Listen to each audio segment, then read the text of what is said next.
Assalamualaikum warahmatullahi wabarakatuh. Perkenalkan, nama saya Reza April dengan nomor PP 1911021006. Saya dari kelas 3B D4 Akuntansi. Nah, pada kali ini saya akan membahas tentang biaya uang. Nah, 4 faktor paling mendasar yang mempengaruhi biaya uang adalah: 1. Peluang produksi atau production opportunities. 2. Preferensi waktu untuk konsumsi atau time preference for consumption. 3. Risiko atau risk. 4. Inflasi. Untuk melihat bagaimana faktor-faktor ini bekerja, yaitu dengan menggunakan uang sebagai alat tukar dan bukan melakukan barter. Ketika uang digunakan, nilainya di masa depan akan dipengaruhi oleh peluang produksi, preferensi waktu untuk konsumsi, oleh risiko, dan oleh inflasi. Contohnya saja, nilai uang di masa depan akan dipengaruhi oleh inflasi yang ikut berperan. Makin tinggi tingkat inflasi yang diharapkan, makin besar imbal hasil dalam nilai uang yang diminta.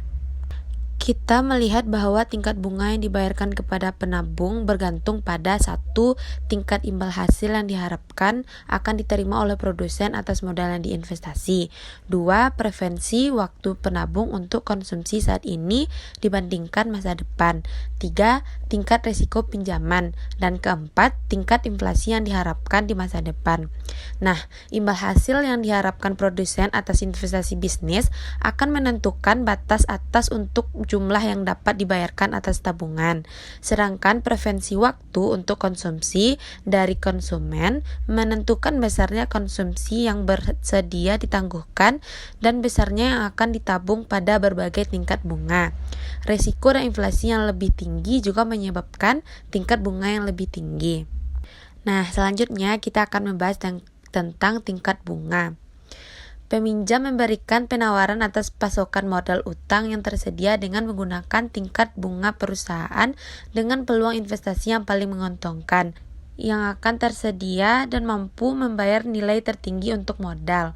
Jadi perusahaan cenderung menarik utang modal menjauh dari perusahaan yang tidak efisien dan perusahaan yang produknya tidak diminati.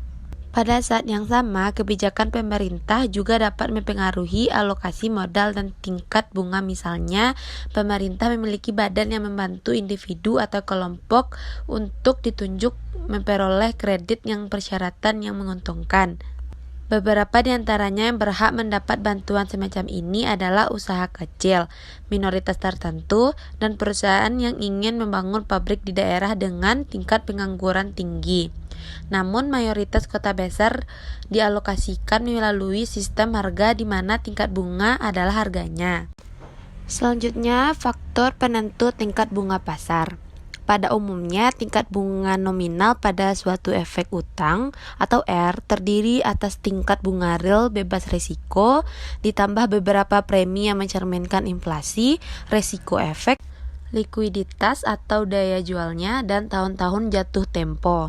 Hubungan ini dapat dinyatakan dengan rumus tingkat bunga kuotasi sama dengan R pangkat ditambah IP ditambah DRP ditambah LP ditambah MRP, di mana R yaitu tingkat bunga kuotasi atau tingkat bunga nominal atas efek tertentu. Nah, R berpangkat yaitu tingkat bunga real bebas risiko, R dibaca dengan R bintang. Dan tingkat ini merupakan tingkat bunga yang akan diberikan oleh efek tanpa risiko di suatu kondisi yang tidak terdapat inflasi. Nah, RRF yaitu berasal dari R bintang ditambah IP. Ini merupakan tingkat yang ditentukan dari efek bebas risiko seperti efek pemerintah yang sangat liquid dan juga bebas dari sebagian besar jenis risiko. Nah, IP itu sendiri yaitu premi inflasi. IP sama dengan rata-rata tingkat inflasi yang diharapkan selama umur efek. Tingkat inflasi masa depan yang diharapkan tidak harus sama dengan tingkat inflasi saat ini. IP tidak harus selalu sama dengan inflasi saat ini. Nah, selanjutnya yaitu DRP. DRP yaitu premi resiko gagal bayar. Premi ini mencerminkan kemungkinan bahwa emiten tidak melakukan pembayaran bunga atau pokok pada waktu dan dalam jumlah yang telah ditentukan. Nilai DPR 0 untuk efek pemerintah, tetapi DPR akan naik seiring dengan meningkatnya tingkat resiko emiten. Nah, selanjutnya yaitu LP. LP yaitu premi likuiditas atau daya jual. Ini merupakan premi yang dibebankan oleh pemberi pinjaman untuk mencerminkan fakta bahwa beberapa efek tidak dapat dikonversi menjadi kas dalam waktu singkat pada harga yang wajar. LP untuk efek pemerintah Amerika Serikat dan efek yang diterbitkan oleh perusahaan yang besar dan kuat sangatlah rendah. Namun efek yang diterbitkan oleh perusahaan kecil dan tertutup nilainya akan relatif tinggi. MRP yaitu premi resiko jatuh tempo. Seperti yang akan dijelaskan obligasi dengan jangka waktu yang lebih panjang, bahwa obligasi pemerintah menghadapi resiko yang signifikan berupa penurunan harga akibat meningkatnya inflasi dan tingkat bunga. Jadi pemberi pinjaman membebankan premi risiko jatuh tempo untuk mencerminkan resiko ini. Selanjutnya yaitu tingkat bunga real bebas resiko atau R bintang. Tingkat bunga real bebas risiko merupakan tingkat bunga yang akan diberikan oleh efek tanpa risiko jika tidak diperkirakan terjadi inflasi. Ini juga dapat dilihat sebagai tingkat bunga atas efek pemerintah jangka pendek dalam suatu dunia yang bebas inflasi. Tingkat bunga real bebas risiko tidak statis. Tingkat ini akan berubah sepanjang waktu bergantung pada kondisi perekonomian, khususnya pada tingkat imbal hasil yang diharapkan akan diterima oleh perusahaan dan peminjam lainnya atas aset produktif, atau pada preferensi waktu seseorang untuk melakukan konsumsi saat ini atau masa depan. Imbal hasil yang diharapkan oleh peminjam atas aset real menjadi batas atas jumlah yang harus dibayar oleh peminjam untuk dana itu, sementara preferensi waktu peminjam untuk konsumsi menciptakan seberapa banyak konsumsi yang akan ditunda untuk menabung itu, jumlah dana yang akan dipinjamkan pada berbagai tingkat bunga. Nah, untuk mengukur tingkat bunga real bebas risiko secara akurat sangat sulit dilakukan.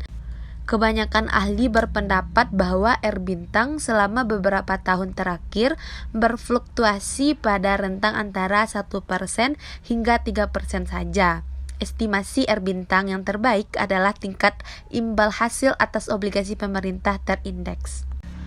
Nah, selanjutnya yaitu tingkat bunga bebas risiko nominal atau tingkat bunga bebas risiko kuotasi. Tingkat bunga real bebas risiko ditambah premi untuk inflasi yang diharapkan. Agar benar-benar tepat suku bebas risiko berarti tingkat bunga atas efek yang benar-benar bebas risiko, efek yang tidak memiliki risiko gagal bayar, risiko jatuh tempo, risiko likuidasi, risiko kerugian. Jika inflasi meningkat dan jenis-jenis risiko lainnya, maka istilah tersebut yaitu tingkat bunga bebas risiko digunakan tanpa penjelasan real atau nominal. Maka yang biasanya dimaksudkan adalah tingkat bunga kuotasi atau tingkat bunga nominal. Ketika kita menggunakan istilah tingkat bunga bebas risiko adalah tingkat bunga bebas risiko nominal yang mencakup premi inflasi yang sama dengan rata-rata tingkat inflasi yang diharapkan selama sisa umur efek. Menggunakan tingkat bunga efek pemerintah untuk memperkirakan tingkat bunga bebas risiko jangka pendek dan tingkat bunga obligasi pemerintah untuk memperkirakan tingkat bunga bebas risiko jangka panjang. Nah, selanjutnya yaitu premi inflasi atau IP. Inflasi berdampak besar terhadap tingkat bunga karena akan mengurangi nilai real yang diterima dari suatu investasi. Sebagai ilustrasi, kita telah menabung sebesar $10 untuk membeli mobil. Daripada membeli mobil saat ini, kita dapat menginvestasikannya dengan harapan dapat membeli mobil yang lebih baik 1 tahun yang akan datang. Apabila kita memutuskan untuk menginvestasikan ke efek pemerintah yang memberikan bunga sebesar 1%, kita akan memiliki uang sedikit lebih banyak, yaitu $100. Dana yang ditambah yaitu bunga sebesar 100 pada akhir tahun. Sekarang anggaplah bahwa inflasi secara keseluruhan meningkat sebesar 3% pada tahun tersebut. Dalam hal ini, versi yang sama dari mobil seharga $10.000 yang dibeli pada awal tahun akan bernilai 3% lebih tinggi, yaitu $10.300 pada akhir tahun. Penting untuk dicatat bahwa tingkat inflasi yang terdapat dalam tingkat bunga adalah tingkat inflasi yang diharapkan di masa depan, bukan tingkat yang dialami pada masa lalu. Nah, perlu diperhatikan pula bahwa tingkat inflasi yang tercermin di dalam tingkat bunga kuotasi pada setiap efek merupakan rata-rata tingkat inflasi yang diharapkan selama umur efek tersebut. Nah, sekian penjelasan tentang biaya uang dari saya. Jika banyak kesalahan dan kosakata saya yang salah, mohon maaf. Saya sudahi dengan wabillahi taufiq wal hidayah.